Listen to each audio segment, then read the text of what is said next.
अस्सलाम वालेकुम। मशारिब इरफानी आप तमाम लोगों का इस्तकबाल है खबर MIM में। दोस्तों, जब कुछ महीने पहले इंडिया गठबंधन के वजूद में आया था देश में,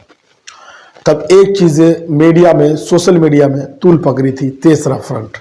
तीसरे गठबंधन की बात, जिसमें अलग अलग पार्टियों के नाम गिनाए गए थे, अलग अलग चेहरे बताए गए थे। उन तमाम चीज़ों पर कुछ दिन तक मीडिया में खबरें चली, ज़ेरे बहस हुई, लेकिन नतीजा कुछ नहीं निकला। बेनतीजे बेमाने सब चीज़ सामने आए।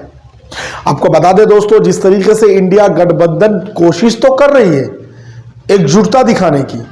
देश में अलग सियासत लाने की, सत्तारूढ़ को सत्ता से हटाने के लिए, भारतीय जनता पार्टी को सत्ता से बेदखल करने की पूरी कोशिश और कवायद तो कर रही है, लेकिन इनके कवायद और इनकी कोशिशों के बीच में अगर कुछ चीज़ है तो सही गाइडलाइन नहीं है।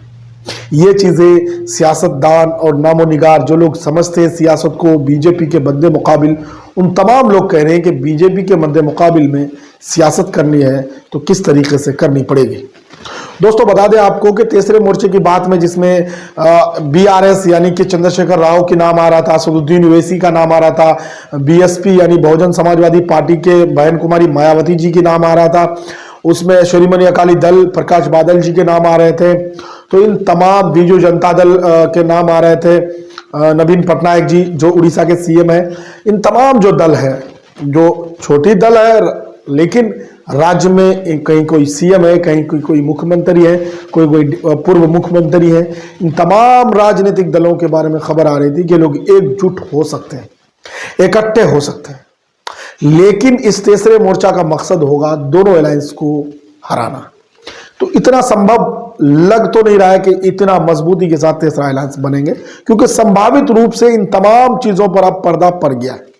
अब ना तीसरा मोर्चा बनने वाली है और ना ही लोग एक दूसरे के साथ हामी खड़े होने वाले हैं, क्योंकि दोस्तों आपको बताता चले, इस मोर्चा का जो सबसे बड़े चेहरे थे के चंद्रशेखर राव, तेलंगाना के पूर्व CM,